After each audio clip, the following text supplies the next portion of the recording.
Good evening. This is the Nerdrotic podcast. My name is Gary Buechler. I am live in San Francisco, and I'm with my good friend and co-host, Dennis Bithoulkas, down in San Diego. I have a use for you. What's up? And we are going to be talking about the season finale of Taboo. Yes. Pretty Episode 8. amazing. Episode 8. It was a short run. It looks like it was an expensive run. Very expensive. And I wasn't sure of the episode count when we started in on this podcasting thing. So I was a little surprised last week when we were coming up to a finale, but I kind of thought things were moving ahead. I was hoping a little bit we'd get to maybe land on the shores of America, but burying the lead and spoilers. And by the way, if you're watching this, we're assuming you watched it, and hopefully you watched the BBC version because it's not aired in America yet.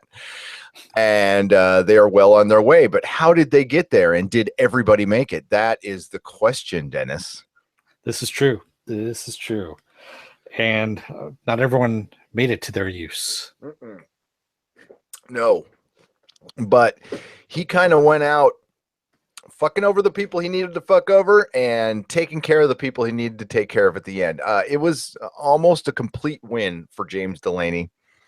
Other than the very beginning of the episode, the slight, problem of his sister committing suicide. Well, we don't know if she did for sure. We don't know we come from the land of comic books. So if there isn't a body and an autopsy, you're not dead. And sometimes that's not even the case.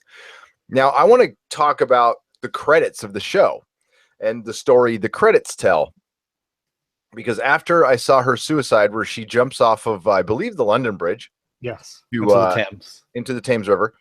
And I have walked across the London Bridge. Well, a newer version. Actually, the version she jumped off of is in Arizona, correct? They took it piece by piece and moved it to Arizona for some reason. So the London Bridge I crossed was not the same one she jumped off of. And having crossed that bridge, I don't see how she could have killed herself. Unless she drowns, because that's a jump you could absolutely survive. It's not that far. I think that was the whole point of her, going deep enough and then wearing the clothing that she was wearing that it would drag her down. Okay, with an 1800s corset, but that takes me to the credits, where we have James Delaney and his sister floating in water, dead apparently, and there's some slaves that are floating in water too. And at the end of the credits, you see Delaney swimming up after he was floating dead or unconscious. I mean, everything tells a story, right? Yeah. So I think that kind of, now I don't think he's dead, but I do think there's a ticking clock on him. And it's funny because it looks like he went through all this shite to just start a company. So basically, this is about a man starting a small business. That's what this story is about, and the trials and tribulations, the crap that you have to go through to start and all the crap. And it's pretty much like that. You have to kill a few people, you have to grease some palms, make some sacrifices, befriend a German hooker, and you can start a small business. And it's wonderful entrepreneurship. But it starts out with a very dramatic letter, and we hear the first half of the letter on a voiceover as she's jumping off the bridge. I think her character had kind of run its course, so I'm be very interested to see if we see a female version of James Delaney, his sister, crawl out of that Thames River and kind of do the same thing that he did. And now my dog's plugging.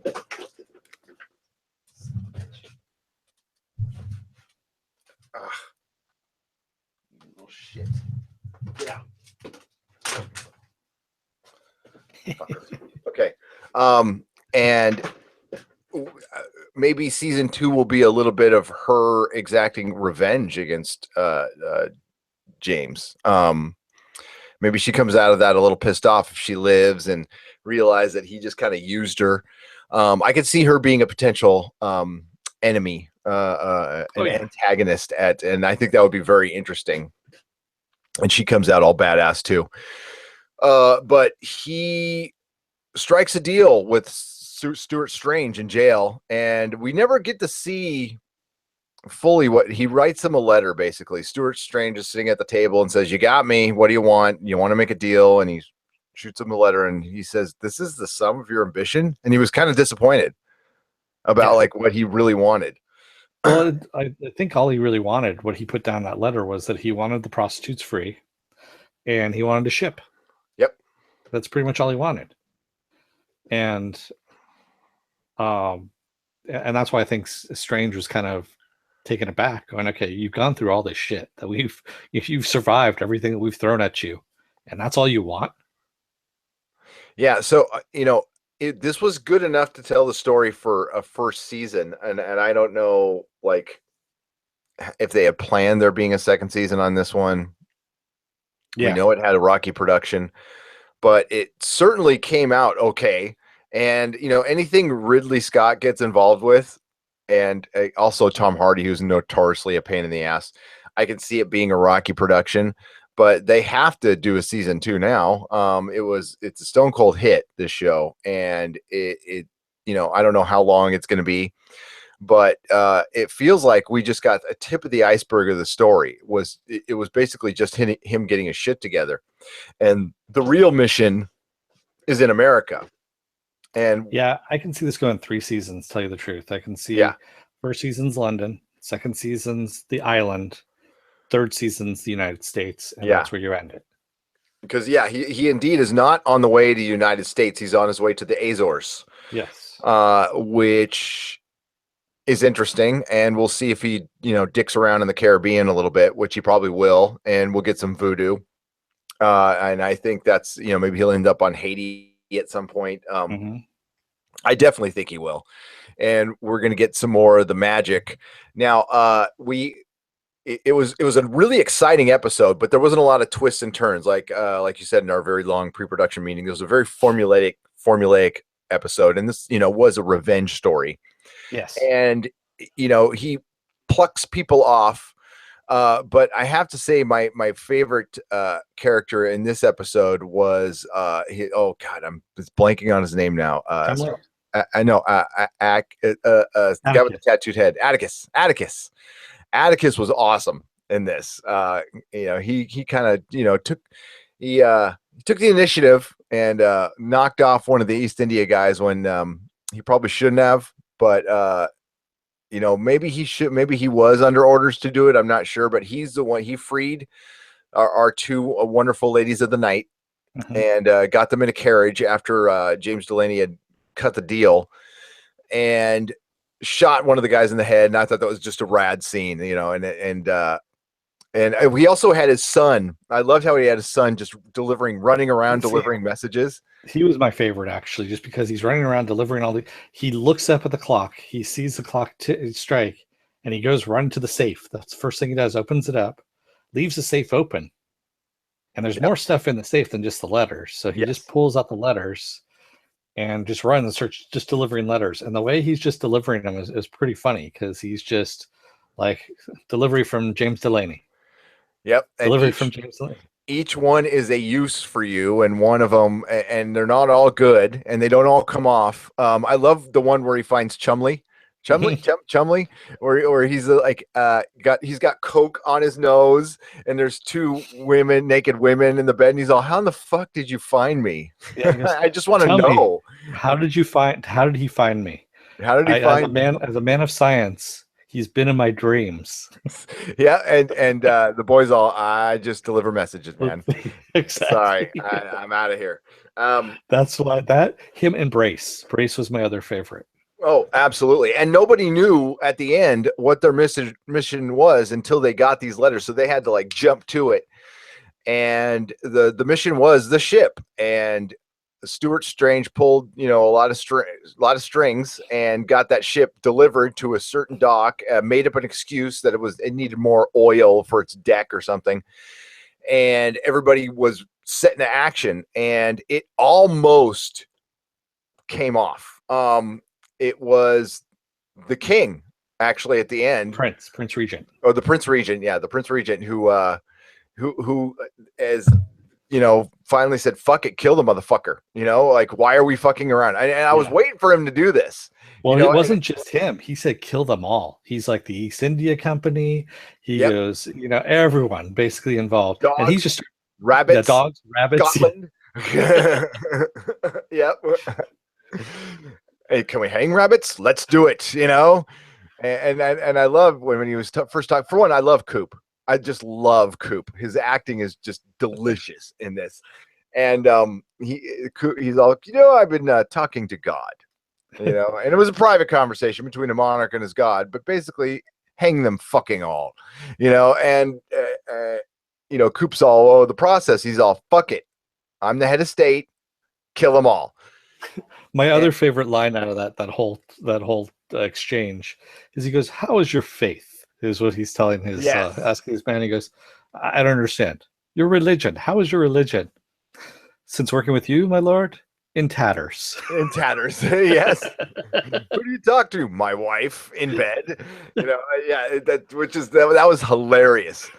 And this is a time in it where the royalties' power is starting to erode a little bit. Now it's still all encompassing, but this is where you do have an East India Company, which was as powerful at the time as the king. Now, if you all know your history, we know what happens to the East India Company, and this is pretty much the beginning of their end right now. And this is great. That's why this show is great, because it's based in history. So it made me go back and look up some of this stuff. And of course, it didn't happen exactly like it didn't happen at all like this. But it does kind of loosely tie into history. So it could be a believable story. Other than the magic, you could totally believe like this could have happened. No, it's great. I mean, it is one of my favorite shows. One of my favorite new shows, just because it's so rich with just the story, and it's a simple story, but even so, it's got a rich background. Oh yeah, and that's what makes it great is the actors and the writing.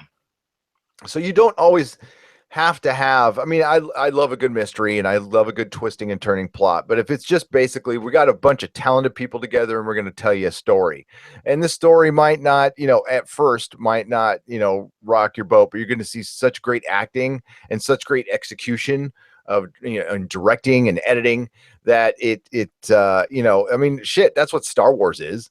The original Star Wars is not, it's the most simple story there is. Yeah. It's all in its execution and its acting, and Harrison Ford and Alec Guinness, and George Lucas, in his when he was good. Yep. So that's basically what this is. Now, I think there's a great potential for there to be a lot of twists and turns in this. And it's centered. The thing is, though, your main character, what makes Game of Thrones special and Expanse to some extent and other shows now is you do get a sense that they will kill people. Ever since Ned Stark, people aren't afraid to kill main characters now. And I'm not saying that's the Game of Thrones is the first to do it, but they were the first like really big thing to do it. And because I mean, fucking Quentin Tarantino's been doing it for years, and Michael Mann, that was To Live and Die in LA was one of the most shocking deaths of a main character I'd ever seen. So I love it when you feel like your character's in a sense of danger, and I just don't ever feel like James Delaney's in danger, like at all, ever. Which is kind of fun about it. It's kind of like watching Batman, because Batman's not gonna fucking die. I have to say, my favorite main character dying in a movie is DOA, the old Edmund O'Brien movie from the 1950s, where the main character is already dead essentially, and he's just chasing down his killer. Mm-hmm. I remember, but William Peterson's death in To Live and Die in LA was utterly shocking, because he ran around a corner and got shot in the face, and that was it. It wasn't leading into, it wasn't some big battle. It was just a mistake, and he fucked up, and right when he was almost out, he died. Yeah, it's also Sarah Connor, the Sarah Connor Chronicles, the Terminator one, where Brian Austin Green was Reese, his brother. Yep. And he dies like split second. He's a main character, and it's a Terminator running through the house and basically just shoots him in the head as he's running by. And Yeah, it's just like, did I just see that? And that's to live and die in LA. It's like, you're like, what? It's holy shit, yeah, and that, but I love that. Sometimes, you risk losing people, but yeah. We Andy Garcia. digress. We're Sorry, we're talking. Hey, well, maybe we'll bring it up in DVD Vault, but that doesn't happen. Although, we did. I think we lost. I don't think he's dead, because once I watched it again. I mean, Chumley gets blown up. Chumley yeah, starts throwing hand grenades. Okay, so let's get us to the battle. So the letters get delivered, right? And it's everybody get your ass over to the ship. So it's just people running to the ship, and it's like a lot of dramatic music, a lot of chasing around, a lot of wondering if people aren't going to make it. And some of our the big lesbian pirate gets stabbed. The king says kill them all, so they're boarding the ship, and all of a sudden just a assload of redcoats show up. yeah. And I And they were love, prepared for it. I love that he was oh, prepared for it. totally prepared for it. He was. And I love that they still were like going into battle with swords. Like there's all this gunplay going on, but you have to reload. They're all muskets and shit. So you're not, you're reloading after one shot. So you do have to go in with the sword. And there was some pretty grotesque fighting. But Atticus is just such a badass, man. And Takes a shot to the head. He he takes a damn does. shot to the Well, it head. takes a shot to head and just gets up, and it sucks. We lost our big Samoan too. Yeah. And I call him Queequeg from the Moby Dick. yeah, totally. And he dies at the end. That sucks. But we lose our Jumerin hooker. She dropped her gun, went back for it, and got just blasted in the back, which Yeah. kind of sucks, because I liked her. I liked her a lot. But then Lorna Bowe, who I absolutely could not stand. I mean, as her character, I just saw her as a villain. She always played it well, and she became almost my favorite character. I mean, the way she just bought in. She's in love with James, but I think it's a maternal love.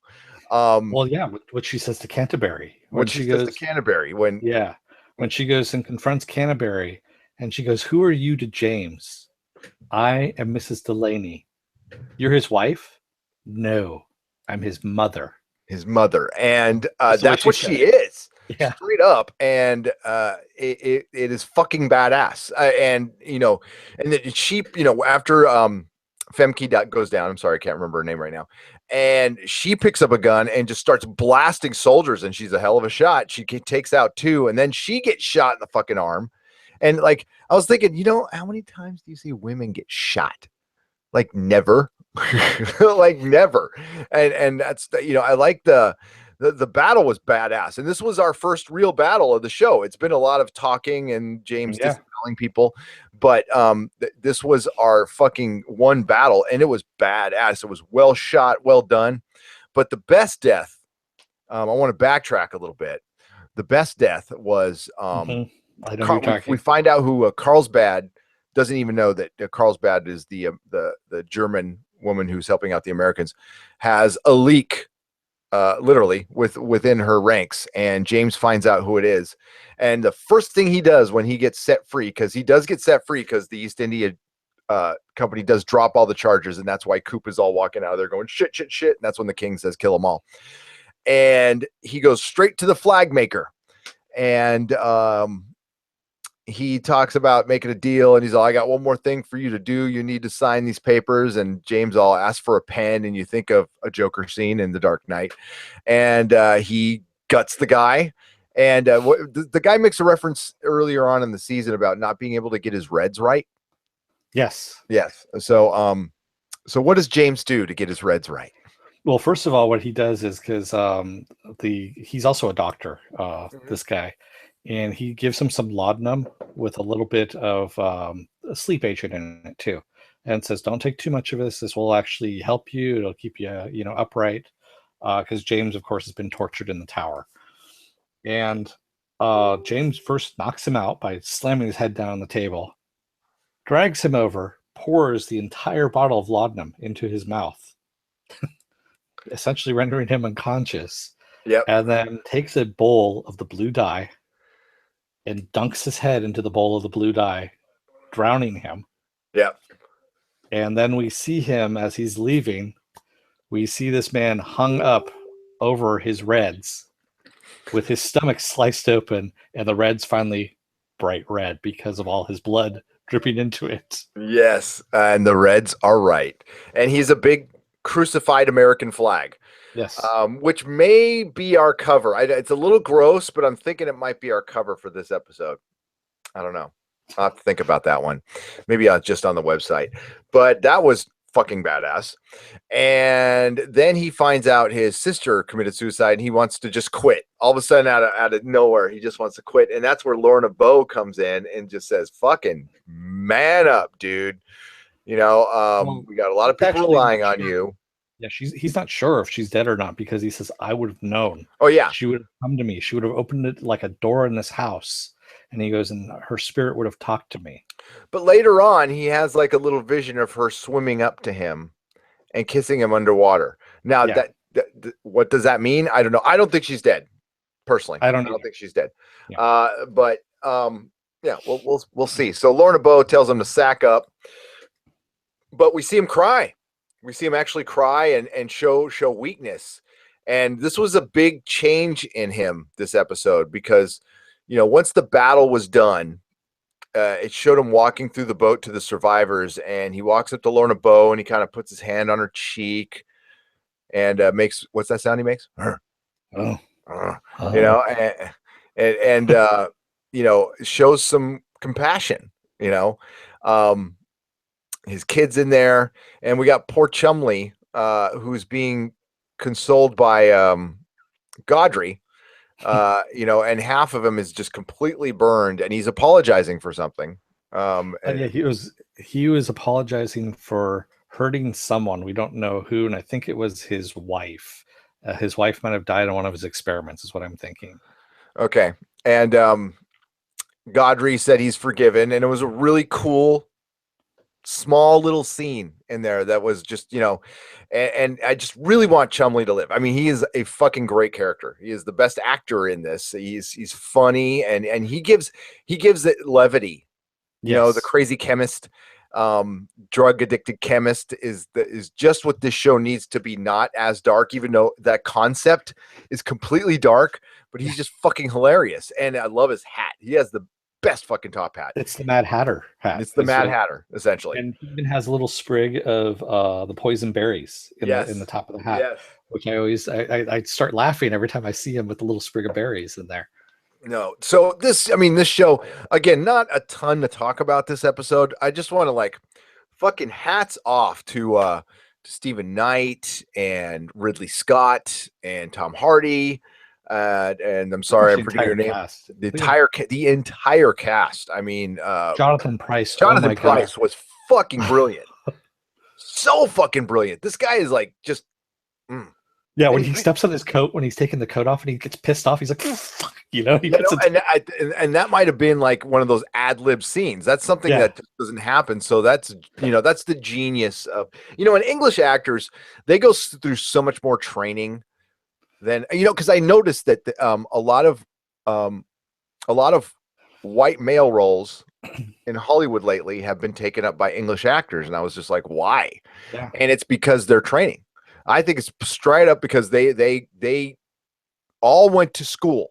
A lot of American actors did not go to school and did not, you know, and they all do, like, they all know all of their Shakespeare, you know, which is the science of acting, and just the use of words, and, you know, and they're just better trained. It's a running joke on The Walking Dead because pretty much everybody on The Walking Dead is British except for Jeffrey Dean Morgan and a couple other people.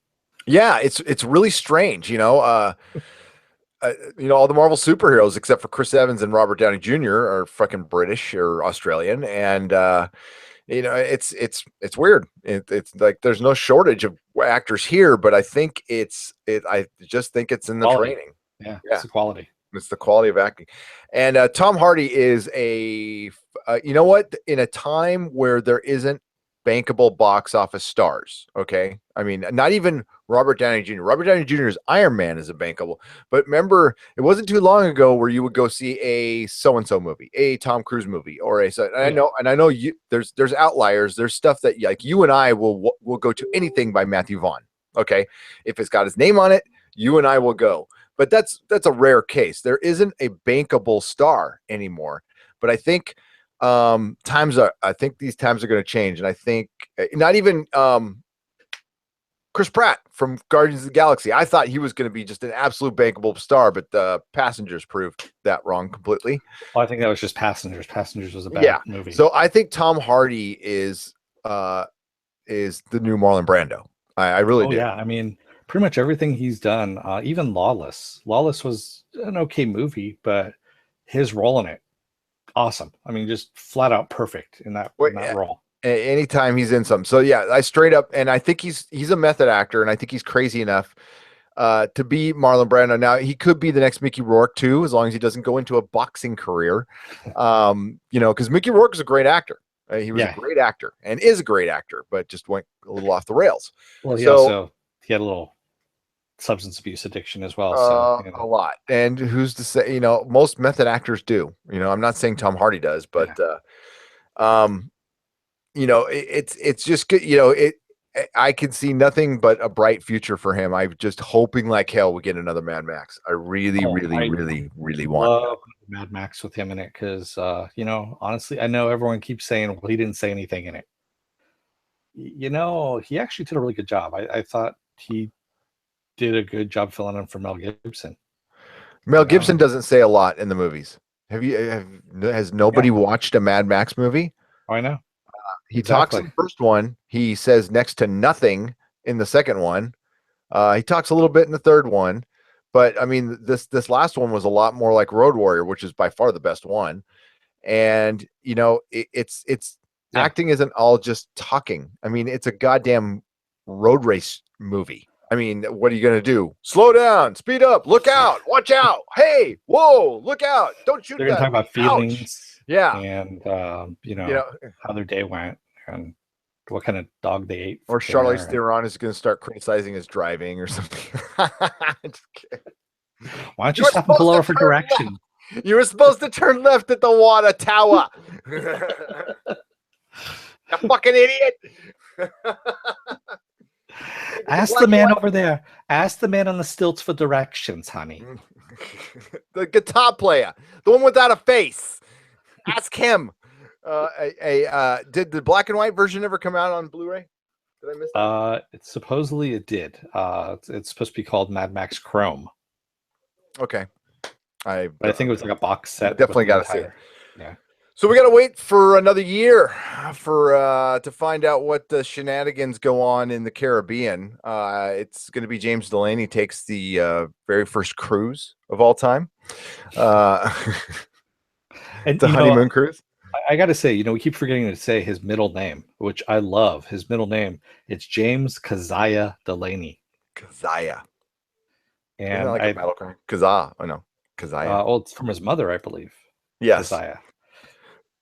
And while this season was dealing with the father shit, I mean, he even said that to Brace. He's all, you wouldn't even know what to do with freedom. Plus, we're going to you've always served my father. We're going to my mother's world now. And, you wouldn't survive there. You wouldn't survive. It's a mercy. Yeah, and he left him the dog. Yeah. So he was super happy with the dog. That was a good dog. He was a good dog. And then on top of everything else, Chester gets his statements after thinking initially he got fucked over by James Delaney. Yeah. And that's what he was writing in prison when he was in the tower there. That's what he was just scribbling down as he's talking to Jonathan Strange. And if you all recognize that guy and his voice, because he looks totally different. He was in the Vampires of Venice Doctor Who. And he played Salador Sands in Game of Thrones.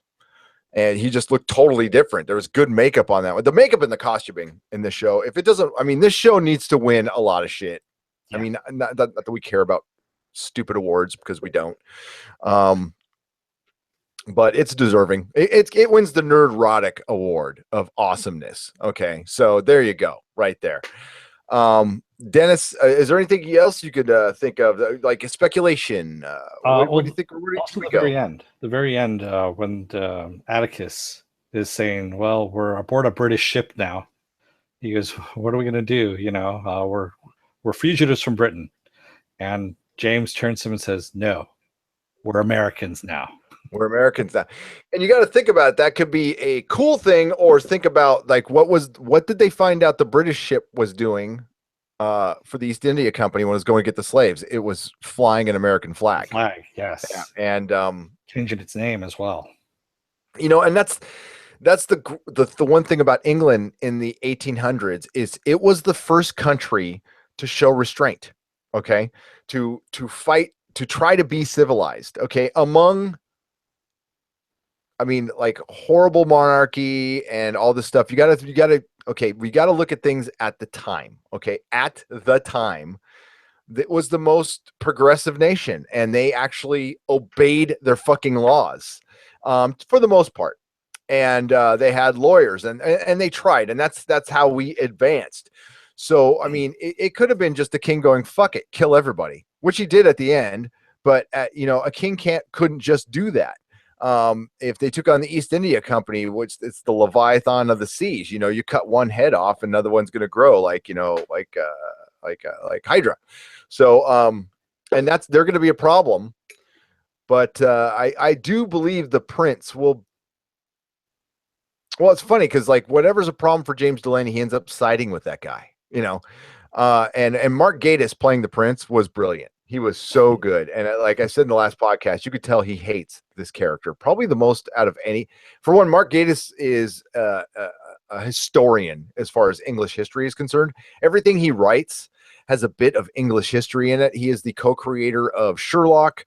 He is a heavy contributor to Stephen Moffat's Doctor Who, and his writing goes back to Russell T Davies too. He's a comedian from back in the day. He's kind of like the utility man of the BBC, and he's in everything cool. So, yeah, hats off to Mark Gatiss, and it just rounded out one of the coolest casts I've ever seen. So, I look forward to seeing who's in it next, because now we're going to get some Americans. I'm going to make a prediction right now, and I'm blanking on his fucking name, but the guy from Deadwood. Timothy Oliphant? Oh, no. Oh, you're talking about the older man. Yeah. No, he's actually in American Gods. So, well, he can be. I mean, this is a miniseries. Like, he can be whatever. He can be in multiple stuff. He was Ian McShane. Ian McShane. I predict Ian McShane will be in the show. I'm just going to call it right now. I'm calling my shot. Timothy Oliphant would be fucking rad with Tom Hardy. Oh my God. I might go gay for those guys right there. Oh my God. That would be freaking brilliant, dude. Yeah, it'll be interesting to see, what comes next, as it comes to America. I wonder if they're going to film it in America. No, they're going to film it in Vancouver. Oh yeah. Well, where they film everything. Yeah. And that's where that's where the Nuka Sound is, for Christ's sake. But they got to get there, But I know they can't film island scenes in Jamaica in Vancouver. I'm sorry. They're going to probably have to go to Hawaii or something. Probably. Yeah. So, yeah. Great show. Great show. Awesome show. Yes. So anything else? No, I got nothing, man. We can end it there. Take us out, Dennis. Don't let the door hit your ass on the way out, America. And may the small folks sing songs of your greatness. And please visit www.nerdrotic.com. That's where all of our videos and podcasts can be found. We are also on iTunes. Search Nerdrotic. And we are on YouTube. As you can see right now, we're live on YouTube. Our new YouTube channel is the Nerdrotic channel. We are also on Facebook, the Nerdrotic podcast. Please like us. Please rate us. Please comment. We appreciate it all the time. And follow us. And follow us. And we will be back doing every episode of Taboo when it returns. We are still doing Expanse. We got Riverdale. We got our Premieres podcast. Doctor Who starts April 15th. And we got a lot of stuff coming up. So CW Superheroes. We've got iZombie. It's going to be coming up in April. Oh, yeah. Tons of stuff. Tons and tons of stuff. So stay tuned. We have a lot of girly stuff too with John, when he comes. Oh, yeah. Oh, yeah. Like Pretty Little Liars or something like that, which we're going to talk about in our Premieres podcast. tomorrow night. Not Pretty Little Liars, but Big Little Lies. Big Little Lies. Sorry, Big Little Lies. I get it. Yeah, Big Little Lies was actually way better than Pretty Little Liars, to be honest with you. It was actually a pretty good show. So, see you guys next time. Take care. Good night.